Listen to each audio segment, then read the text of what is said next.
2022 কাতার বিশ্বকাপে শিরোপা উঁচিয়ে ধরে ক্যারিয়ারে পূর্ণতা পেলেন মেসি।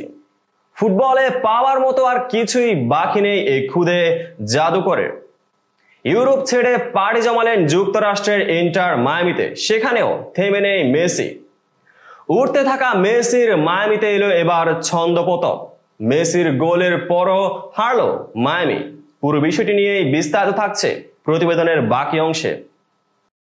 লিগে টানা 10 ম্যাচ অপরাজিত থাকার পর এবার হারের মুখ দেখল ইন্টার মায়ামি। সবশেষ ম্যাচটি মেসি সুয়ারেজকে ছাড়াই জয় পেলেও বৃহস্পতিবার ঘরের মাঠেই আটলান্টার কাছে 3-1 গোলে হেরেছে মেসির দল। মায়ামির হয়ে একমাত্র গোলটি এসেছে মেসির পা থেকে। আটলান্টার বিপক্ষে মেসি, সুয়ারেজ এবং টেলর নিয়ে আক্রমণ সাজিয়েও প্রত্যাশিত ফল পাননি মায়ামি কোচ টাটা মার্টিনো। ম্যাচের শুরু থেকে বল দখলে এগিয়েছিল স্বাগতিকরা, তবে গোলের দেখা পায়নি মেসি, সুয়ারেজরা। উল্টো প্রথম হাফে গোল হজম করতে হয় মায়ামিকে।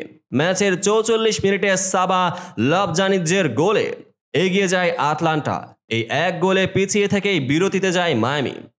দ্বিতীয় হাফের শুরু থেকে আবারও বল নিজেদের দখলে রাখে মায়ামি, তবে 59 মিনিটে লবজানিজে আরও এক গোল করে মায়ামিকে বিপদে ফেলে দেন। কিন্তু তার 3 মিনিট পরে এক গোল শোধ দেয় মায়ামি। বুস্কেটসের পাস থেকে গোল করেন মেসি, তবে 73তম মিনিটে আটলান্টা আরও এক গোল করলে ম্যাচ থেকে ছিটকে পড়ে মেসির মায়ামি। আটলান্টার হয়ে তৃতীয় গোলটি করেন জামাল থিয়ারে। বাকি সময় আর গোল করতে পারেনি কোনো দল। আটলান্টার কাছে হারলেও ইস্টার্ন কনফারেন্স টেবিলের শীর্ষে রয়েছে মায়ামি। 17 ম্যাচে 10 জয়ে মায়ামির পয়েন্ট 34। অপরদিকে 15 ম্যাচে 16 পয়েন্ট নিয়ে টেবিলের 22তম স্থানে আটলান্টা। মায়ামির পরবর্তী ম্যাচে আগামী মাসের 2 তারিখে সেন্ট লুইসের বিপক্ষে। এদিকে এমবাপ্পের বেতন বোনাস আটকে দিয়েছে পিএসজি। যখনই কোনো খেলোয়াড়ের পিএসজি ছেড়ে দেওয়ার প্রক্রিয়া শুরু হয়, তখন ফুটবলারদের সঙ্গে সম্পর্ক খারাপ হতে দেখা যায় ক্লাব কর্তৃপক্ষের। এর আগে লিওনেল মেসি ও নেইমার জুনিয়রের সঙ্গেও ফরাসি চ্যাম্পিয়নদের সঙ্গে এমন ঘটনা ঘটেছিল। এবার ঘরের ছেলে এমবাপ্পের সঙ্গেও তারা একই আচরণ করছে বলে জানিয়েছে দেশটির সংবাদ মাধ্যম লেকিপে। ক্লাবটি নাকি তারকা ফরওয়ার্ডের বেতন বোনাস আটকে দিয়েছে।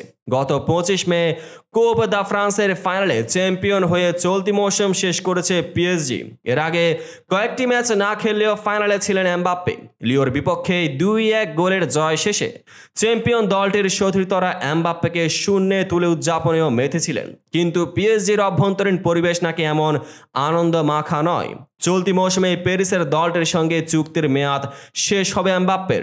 নতুন করে তার চুক্তি না বাড়ানোর সিদ্ধান্তে নাখোশ পিএসজির মালিক নাসের আল খেলাইফি। সে কারণে আনুগত্য বোনাস 80 মিলিয়ন ইউরো সহ এপ্রিলের বেতনও দেওয়া হয়নি এই বিশ্বকাপ জয়ী ফরাসি তারকাকে।